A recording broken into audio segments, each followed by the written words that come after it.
Well, this is a really important episode for me, actually. 2, 3. Mayday, mayday, Happy Brownie here. Welcome back. Today, we will have a very special episode because we will talk about different kind of issues. But first, thank you. Thank you so much for the support. Thank you so much for watching the reels, for sharing the reels, watching the episodes, because I'm doing everything by myself and this is very important for me. So thank you so much. You're amazing. Thank you. Thank you. Today we have a really special guest all the way from Kyrgyzstan, Ayana. Hi, hello. Thank you for having me. Thank you so much for coming. Oh my gosh, like I actually forced her to be here. It's something like normal, you know, like not a lot of people feel comfortable speaking to a camera. So I really appreciate the ones who are here. So thank you so much. Yeah. So today we're gonna just talk about how this binary world works. I know probably a lot of people are like confused about, because I was confused about it for a long time and I felt so confused, and it's something that you don't really understand at the beginning. When you like get more involved in the society, there's a lot of problems happening here, you know? True. And especially like in our countries. I would like to ask you first, how's your country in reality? Where is it first? Because a lot of people... True. I didn't know where was it, okay? I had to Google it. My country, it's near Russia, and we share borders with China and other Central Asian countries like Kazakhstan, Uzbekistan, Tajikistan. So basically, it's like in between Middle East and Russia and China. That's so cool. There. That is why she looks like this. I need to mention that because when I've actually first met her, I was like, this face is just so exotic. How was it growing up there? How is the society? Like, how's people there? Okay, so my mom told me not to shit on my country anymore because I literally go out. I think, you know like what happened? Like, because we grew up there, we get to cheat on our own countries, you know? I don't get to You cheat. don't. You don't. You can just listen to us because, bro, we experienced that. We suffered that. You know, like, we get to do that. Even though I love Peru, I get to shit on my country. So please feel free to shit on your country. It's like, my country is beautiful. The nature is great. That's what I always say. People are very like welcoming at some point to some people, to like white people. Yes. Oh, yeah. Yeah. But other than that, the economics, the politics, I don't know, everything social. Yeah. I think almost the same as any other in developing country. And corruption. Yeah, that's something that a lot of people from my country and from like developing countries can understand. So yes, that's basically our country situation. To sum things up and to not make it that difficult to understand. How was growing up there? It was traumatizing because most parents are allowed to beat their children. Children bully each other. And especially when you're a minority, like queer, I don't know, LGBTQ+, when you're a woman, people have extra reasons to bully you. When you don't look as feminine as everyone else. Okay. How was that for you? How do you know you were queer? How do you know like, oh, this is me? And what is queer for you? So many questions.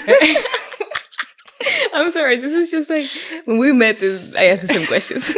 I think for me, it's like rebellion. I never had the opportunity to be rebellious because of my family situation, but I always wanted to be like, just shout to my parents' faces, I'm not the person who you think I am. I actually like much more than that. Wow. Or I'm not the person who you want me to be. Yes. Okay. Exactly. It came to me so naturally. It was never like, boom, I fell in love with a girl. Or like I never Googled or never like took like any gay test. It was such a natural thing. I just fell in love with my friend and I was like, oh, okay, cool. I think it's because I have only 2 older brothers. Okay. I only saw that type of relationships. I always wanted to be like them. And I think I saw myself as another third son instead of seeing myself as a girl. That's why it was like everything they were doing, I was doing the same. And it was like so natural to me. You felt yourself. And that's so interesting because my whole life I was just like in a straight community. I was just surrounded by very straight people, okay? And that affects you a lot, like the way you grew up and the way you perceive the world. Like my whole world was that very traditional. And I knew like, yeah, people are different, blah, blah, but I never like questioned myself because I was so, oh yeah, this is easy, right? This is just like how it is. And all of my friends are straight. It's just crazy because we come from developing countries and we still have like this rebellious side. For me, I just felt like, Oh, finally. Wow. Something was missing, you know? Mhm. Like, I've always felt like this is just myself. And if I have to identify myself, I would definitely be pansexual. So many people have its own definitions. Like, really, basically, I just feel attracted to people by the way they feel, not the way they look. That's basically the easiest way to explain it Of right now. course. It's more complicated. Like, you know, like this world, like everything is more complicated than that. But we're just trying to have a conversation about what we experience. The more representation we get, the more society normalize people like us and everything. I think that's it. It's just like the more you talk about it, you know, like I think not a lot of people talk about it because they think like, oh, I'm touching on like very controversial topics, but it is not. No. It is not. Like once I talked with a friend, she said something. Why do we have to come out if straight people don't come out? Yes. Why do we have to say like, oh, I'm like this? You don't have to explain to anyone what you like, how you are, and how you identify yourself to be. As long as you're not brainwash other people, just coerce or like just bully other people, you can be whatever you want. And once you just mentioned like, oh, I hooked up with a girl, you don't expect the other person to feel like you just came out. Yes. But you expect them to be nonchalant about it. The same for them if I would say that I hooked up with a man. Like, what's the difference? Because I see none. I see none. But it's just living in this binary world. I sometimes don't understand, you know. I first was very straight and I dated like, you know, men. And I was like, am I neglecting this part of myself? It is a no. Like, you don't have to feel like, oh, am I more queer because I've dated men, only straight people? Am I more queer because I've dated these kind of people? No, like, you're just what you are. I hate when people judge someone by their experience. I had so many cases when my friends were identifying themselves as lesbians, but they either had relationships with men, or they had more experience with men, or they were sometimes like engaging in something with men. And my other friends would be like, oh, how can she be lesbian? How can she be this? And I'm like, it doesn't matter to you. Like, it shouldn't matter. Exactly.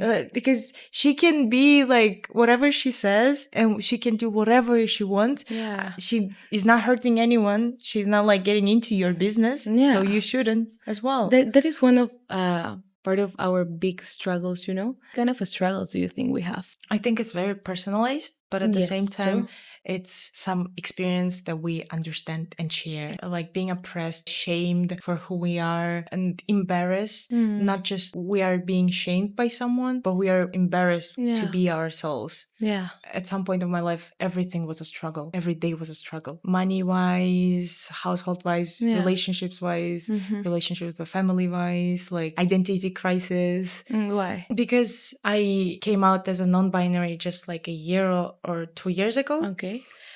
Can I ask, please, what does that mean for you to be non-binary? Non-binary means to me saying fuck you to the system, to stereotype, to standard, to especially like beauty standards and stereotypical way that people want us to be. And it's, because it's a social construct, you know, everything we're like living in right now. I don't know what time I start questioning myself, but I think I was pretty young when I started questioning, why do I have to behave like that? True. So you start like you setting up your own like values and morals and what kind of like world you want to be a part in. Yeah. So non-binary, I think is so freaking cool. Yeah, when it comes to like gender, I never understood gender to begin with. I understand that, yes, my sex is female. I have XX chromosome, even though I never like tested. I might be intersex. I don't know.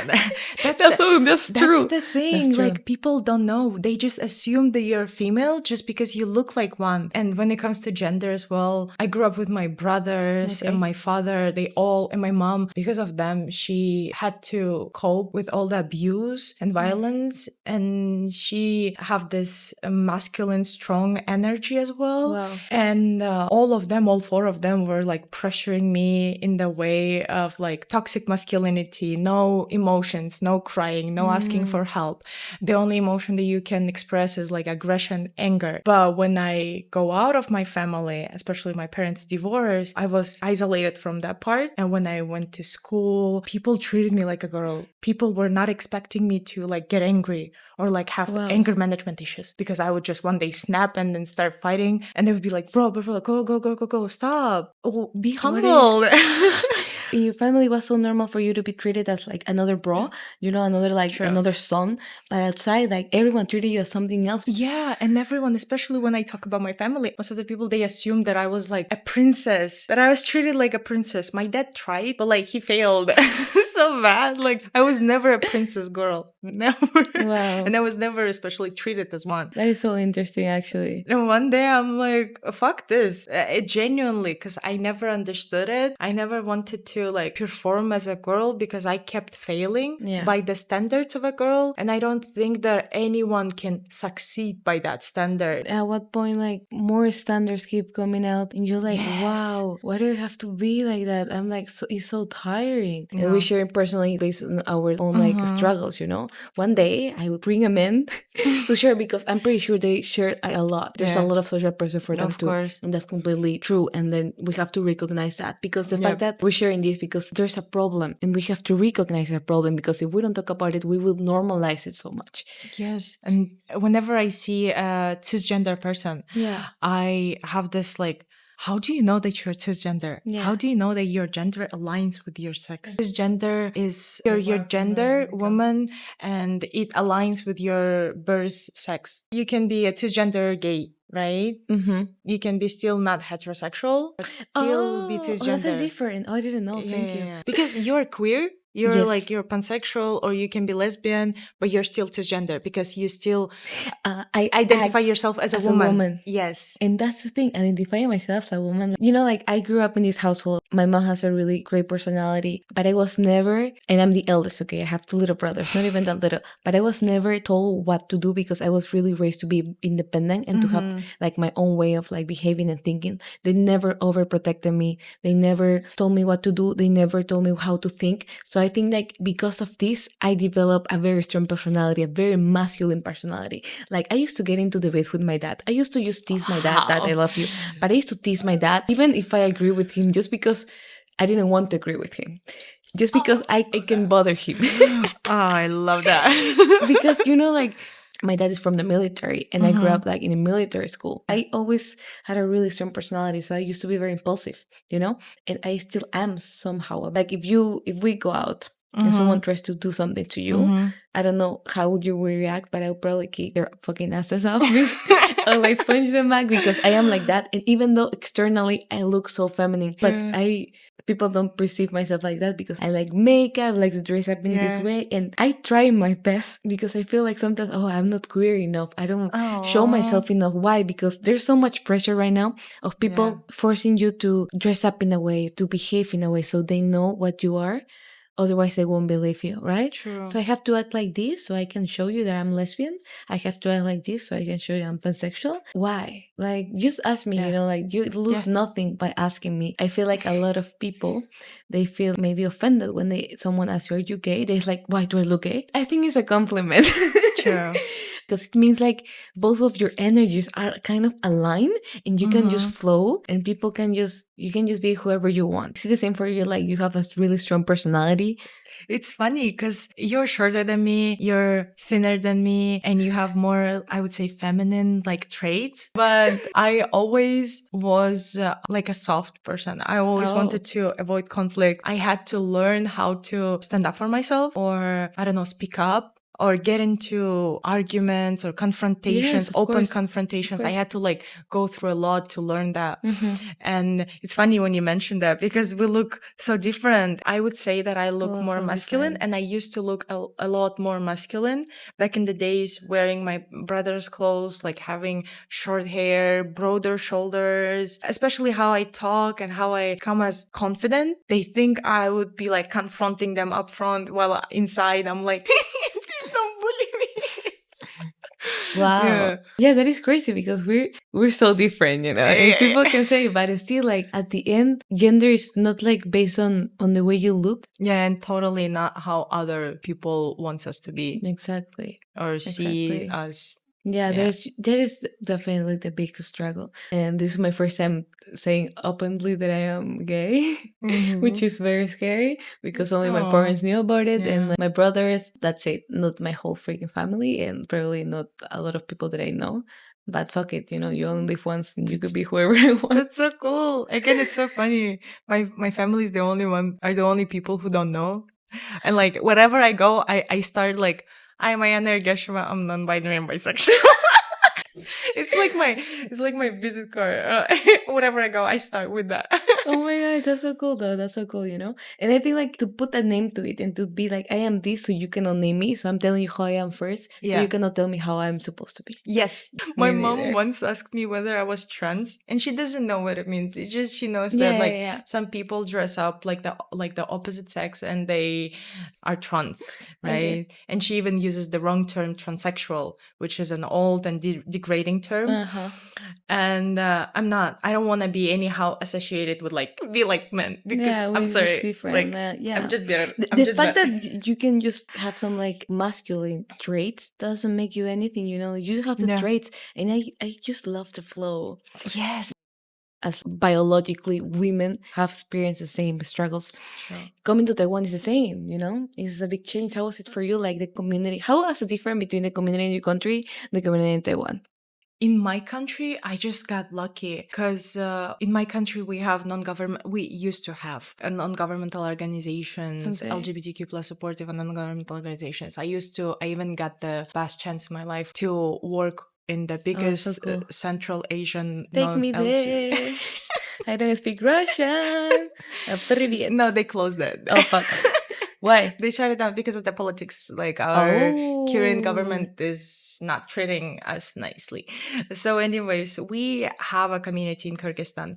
We have a very strong community. We used to have like different workshops, Oh, so different cool. like camps type of I've never thing. been involved in that. It's just so amazing It's for so me. amazing because like you spend 5 or 6 days together and you learn so much and you get to meet people. I still have like friends and they're I've never had that. Wow. and it's so great. Like I cannot explain it properly. I think you're the first person here in Taiwan that I meet, even though I've been in a queer relationship, even though like I've met like gay friends. It's just different, like they're not that involved in the struggle. Just gay marriage or the fact that people can change their gender now in their passports, it doesn't mean that it's it. We don't end the fight here. Yeah. We still keep going for more representation, Yeah. for like Yes, people understand, yes. for normalizing Exactly, it in general. exactly. And like there is no country in this world, I swear, like I haven't been to like all the countries in the Yeah. world, but I'm so sure there is no country in the world where like LGBTQ plus community would be like totally normal. Yeah, it's true. Even in my country, we do have a community, but not everyone in the community is obligated to be an activist. Just because we have a community and share this, it doesn't mean that we have to like go out on the marches or like go out and be like, yeah, I want this, I want this. Yeah. No, it just community.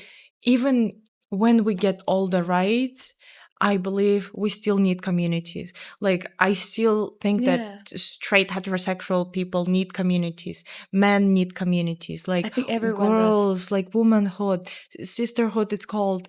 Everyone needs a community. Why? Because we share the same experience. We Yeah. can understand each Yeah. other like from Yeah. half a sentence, Yes. right? And it just like pains me that all my life I felt misunderstood and ashamed and like I was alone and like I was so not normal and like I am the only one. But when there's another person who comes up to me and says like, actually, I have the same experience, like I like girls too. Yeah. And I'm like, damn, so I'm not alone. And this like I'm not alone is so elevating. It feels so nice. And it's motivating as well. Yeah, It's inspiring. It is inspiring because you can just relate and just understand other people's struggles, and it's beautiful what you said because that's right.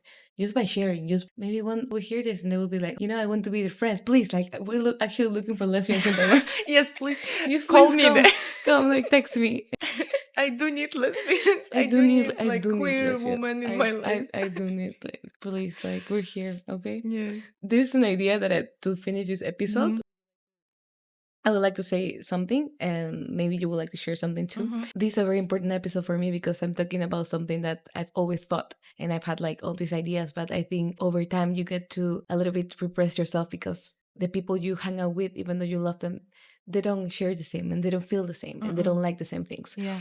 And I think when I met you, this is where I felt like, fuck. Yes, I know. I know it. I was like, bitch.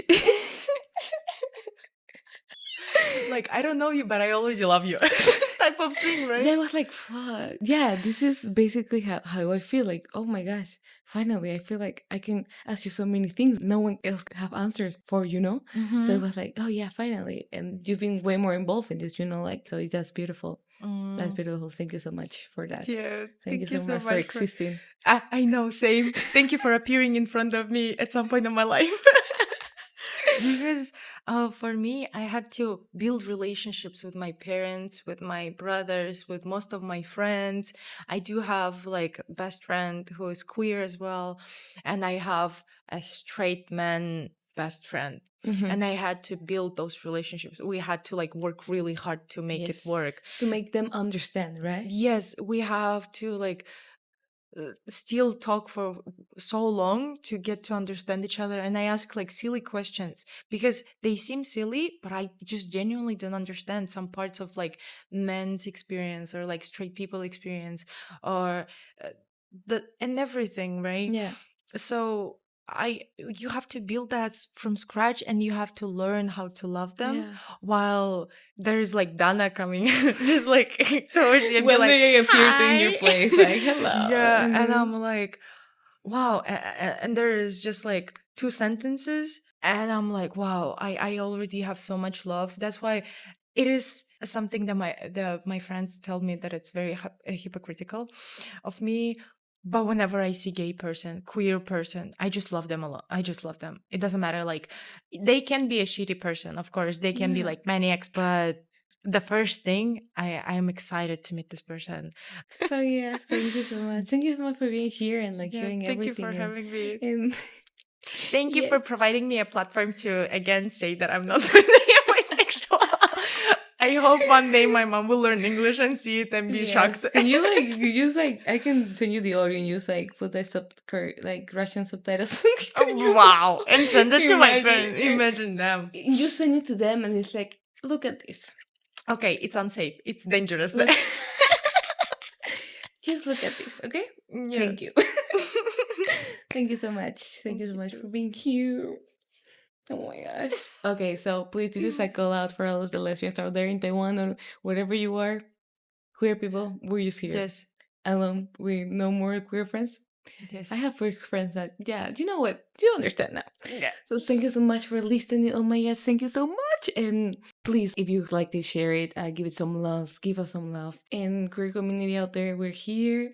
We need that. we listen to you. I hope you're listening to this, and I hope you, even if you're not queer, even if you're just straight, really like just being more involved and recognized and respected. Yeah. That's everything we're asking for. And I know that you are like that because you're watching this. Thank you so much, and I hope you learn a lot from today because we're just from different countries but share the same struggles. So thank you so much. Goodbye. See you very soon. Goodbye. Okay, let's clap. Yeah. Oh, that was fun.